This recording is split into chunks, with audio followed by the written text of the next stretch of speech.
تیل ڈالنا، نام نکالنا، یہ تمام چیزیں ہمارے اعمال کے اجر کو زیادہ کرنے والی ہیں، اس نیت سے کہ یہ تمام اعمال سنت مصطفیٰ ہیں، یہ تمام اعمال سنت مصطفیٰ ہیں۔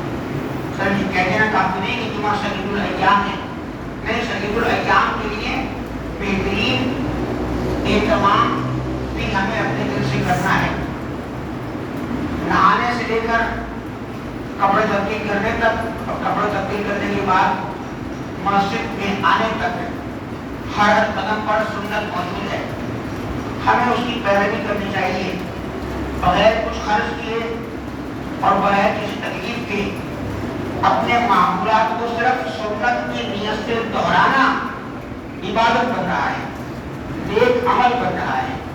اللہ تعالیٰ ہمیں توفیق دے کہ ہم اپنی نیتوں کو سنت کے مطابق ڈھالنے کی کوشش کریں۔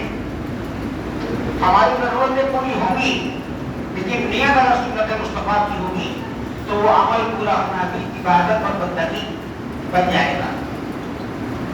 ماہ ربیع ثانی جسے ربیع الآخر بھی کہا جاتا ہے، ربیع الغوث بھی کہا جاتا ہے اور ربیع الاولیاء بھی کہا جاتا ہے، الحمدللہ اس کا آغاز ہو چکا ہے اور وہ اپنی جملہ برکتوں کے ساتھ اللہ تعالیٰ نے ہمیں ایک بار نظر دکھایا ہے۔ اللہ سے دعا کرنی چاہیے کہ اس کی جو برکات ہیں، جو اس کے نتائج ہیں، جو اس کے ثمرات ہیں، ہم اپنے آپ کو اس کا اہل بنا سکیں اور اس کی برکتیں سمیٹ سکیں۔ اس وقت جو میں نے قرآن پاک کی آیت تلاوت کی ہے، یہ آیت پہلے بھی تلاوت کی تھی، یہ جو آپ پر پرائیویٹ مجمع کو اگر آپ یہاں پہ آ رہے ہیں سبوں میں تو ذرا اور آنے والے کو آسانی ہوگی، بیٹا آپ لوگ آپ آگے آ جائیں، اللہ تعالیٰ آپ کو عزت دے گا، آپ آگے تو شفٹ جائیں، اپنی سبوں کو مکمل کریں۔ پہلے سے اگر پیچھے گھیر دیں گے نا، آپ اس کی مجبوری ہے اور سوال سے دیکھ لگانی ہے تو کوئی بات نہیں، لیکن آنے کی کوشش کریں کہ سبوں میں سب در سب ہو کے بیٹھ دینا ہے۔ تو اس کا ترجمہ سب سے غور سے آپ، اس سے پہلے جو میں نے آیت پڑھی لیکن وہ موضوع رہ گیا تھا، اس لیے میں نے دوبارہ آج یہ آیت پڑھی ہے۔ اللہ تعالیٰ نے قرآن مجید میں جہاں قرآن مجید کے نزول کی فوائد، قرآن مجید کے نازل کرنے کے فائدے اور خصوصیات بیان کی ہیں، جہاں تک اللہ تعالیٰ نے اور چیزوں کے، زمین کے اور آسمان کی تذکرے کیے ہیں، جو زمین ہو یا آسمان، پہاڑ ہو یا دریا، چمنستان ہو یا نخلستان، ان سب کا بنانے والا تو اللہ ہی ہے نا، ایک ہی رب ہے، ایک ہی خدا ہے، ایک ہی معبود ہے۔ تو اس کے متعدد انداز میں مختلف طریقوں سے قرآن مجید نے اپنا تعارف بھی کرایا، اپنا تعارف بھی کرایا، جن میں سے ایک تعارف اللہ نے یہ کرایا، کیا کرایا؟ فرمایا هو الذی، وہ رب، یصورکم، جو تمہاری شکلیں بناتا ہے، فی الارحام، ماں کے رحم میں، کیف یشاء، جیسا وہ چاہتا ہے، جیسا وہ چاہتا ہے، جس کی شکل جیسی چاہے وہ بناتا ہے۔ تو یہ ڈپارٹمنٹ اللہ نے اپنے ہاتھ میں رکھا، انسان کو یہ طاقت اور صلاحیت ہوتی کہ وہ غذا کھا کر طاقتور بن جائے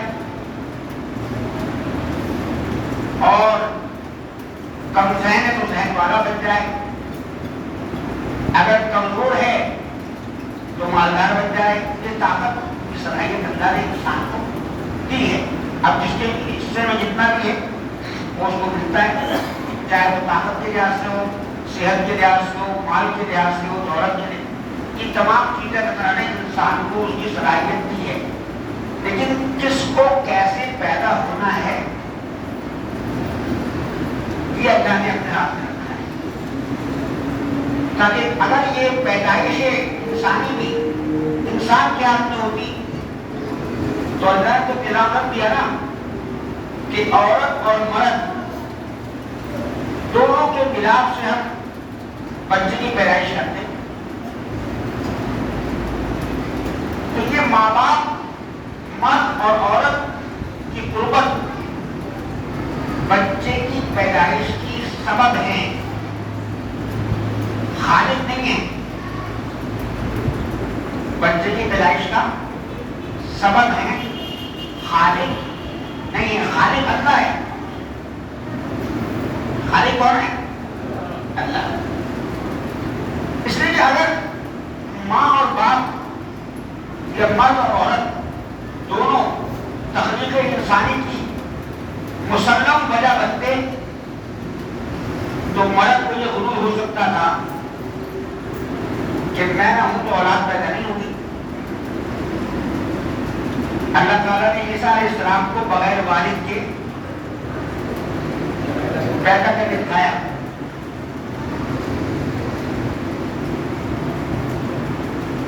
اور عورت کو بھی یہ تصور ہو سکتا تھا کہ اگر میں نہ ہوں تو اولاد نہیں ہو سکتی، تو اللہ نے اماں حوا کو بغیر عورت کے پیدا کر کے دکھایا۔ حوا اس کا کوئی معنی ہے؟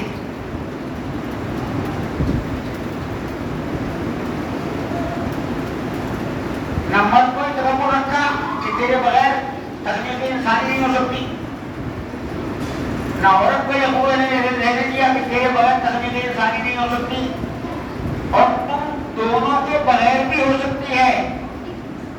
آدم علیہ السلام کو بغیر ماں اور بغیر باپ کی پیدا کر کے دکھایا۔ نہ عورت کا تعلق نہ مرد کا تعلق، اور یہ بتایا کہ ہم جو چاہیں تمہارے لیے اسباب سے کر دیں اور جو چاہیں بغیر سبب کے کر دیں۔ جو چاہیں تو یہ ڈپارٹمنٹ اس نے اپنے ہاتھ میں رکھا اور فرمایا کہ هو الذی یصورکم فی الارحام کیف یشاء، وہ رب جو تمہاری تصویر بناتا ہے، تمہاری شکلیں بناتا ہے ماں کے رحم میں جیسا وہ چاہتا ہے۔ دوسری بات یہ ہو سکتا ہے کہ نظریہ پیدا ہوتا کہ ایک انسان دوسرے انسان پہ اعتراض کرتا کہ تیرا تو قد چھوٹا ہے، وہ کہتے ہیں تیرا قد بہت لمبا ہے، وہ کہتا ہے تیرا قد بہت ہیوی ہے، وہ کہتا ہے تیرا قد بہت پتلے چمڑی کی طرح ہے، وہ کہتا ہے تو بہت کالا ہے، دوسرا کہتا ہے نہیں تو بہت گورا ہے۔ تو ایک دوسرے پر نقص نکال دے۔ اس نے کہا کہ یہ ڈپارٹمنٹ تمہارے ہاتھ میں ہے، یہ میرے ہاتھ میں ہے۔ جس کو چاہو قد طویل دوں، جس کو چاہوں قد چھوٹا دوں، جس کو چاہوں قوی جسم دوں، جس کو چاہوں کمزور جسم دوں، جس کو چاہوں کتنے دنیا میں رکھوں۔ اچھا ایک بات یہ کہ ہر آدمی، ہر انسانی عقل اپنے ذہن میں اچھائی کا، خوبصورتی کا، حسن کا ایک معیار رکھتی ہے۔ ایک چیز اگر آپ کے نزدیک حسن ہے تو دوسرے کے نزدیک کوئی چیز عیب کا باعث ہے۔ آپ کے جناب کی آواز شیر کی طرح ہے، دوسرا کہتا ہے نہیں اتنی دیر آواز اچھی نہیں ہوتی، وہ تو بجے کی ہوتی ہے۔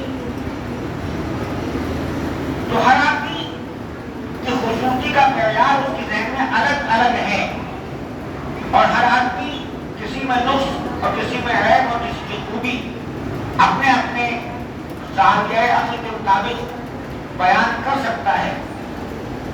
لیکن اچھا چونکہ یہ ڈپارٹمنٹ اللہ تعالیٰ کا ہے، اس نے جس کو جیسا چاہا ویسا بنایا، لیکن پوری کائنات میں ایک حسن ایسا ہے کہ کوئی بھی اپنے علم اور عقل اور اپنی فہم میں معیار حسن رکھنے والا، حسن کو حسن سمجھنے والا، وہ ان کے حسن میں خامی نکال ہی وہ ذات پاک اس زاویہ عمل سے بہت بلند اور بالا ہے، اور وہ ہے حتمی مرتبہ تاجدار دو عالم سید الانبیاء محبوب خدا آقائے کل دانائے سبل ختم الرسول حضور احمد مصطفیٰ محمد مصطفیٰ صلی اللہ تعالیٰ علیہ وسلم کی ذات پاک کہ اللہ نے آپ کو ایسا حسن بنایا کہ کوئی آپ کے حسن میں کسی قسم کی خامی نکال ہی نہیں سکا۔ اس نے جس کے نزدیک حسن کا جو معیار تھا، اللہ تعالیٰ نے اس معیار سے بہت زیادہ بلند اور بالا آپ کو بنایا، اور اسی لیے آپ کی بارگاہ کے ناخواں حضرت حسان بن ثابت رضی اللہ تعالیٰ عنہ نے فرمایا کہ خلقت مبرئا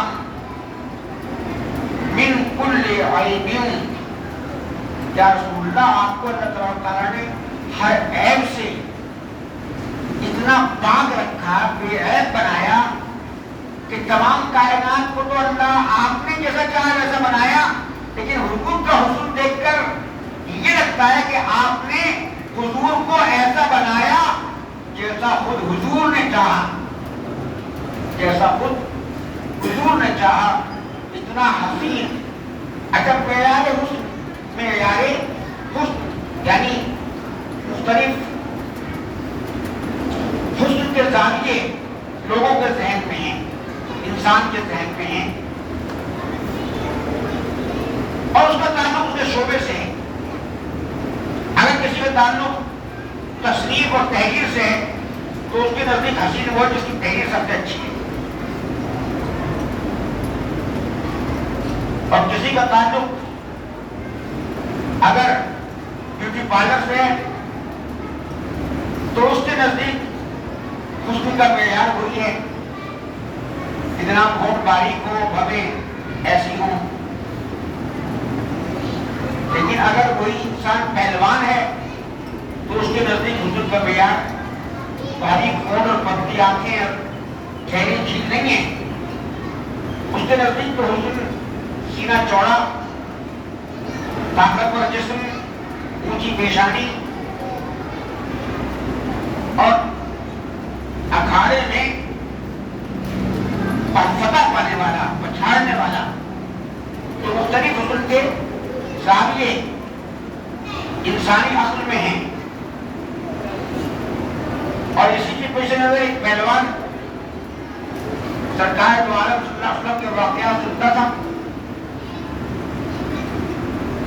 تو کہتا ہے مجھے ملیں گے تو میں ان سے پوچھوں گا،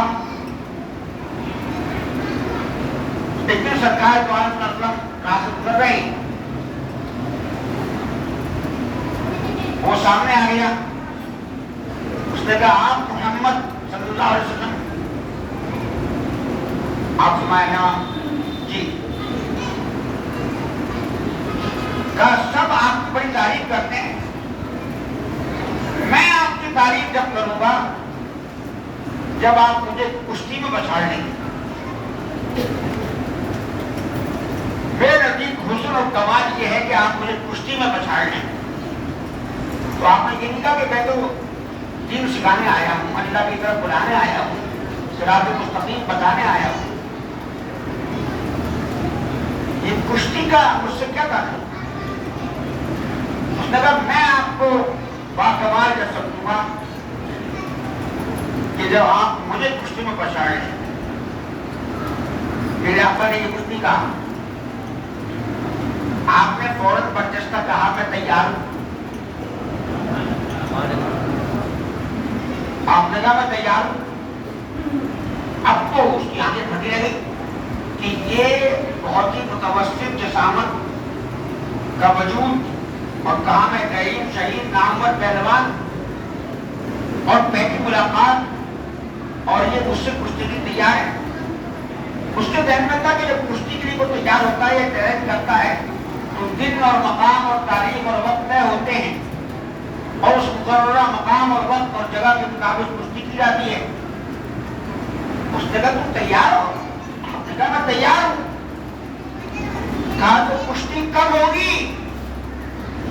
اس کے ذہن میں کہا شاید 11 ہفتے کا ٹائم لیں گے، ڈٹ پھیریں گے، کسرت کریں گے، تیاری کریں گے، میں بھی تیاری کروں گا۔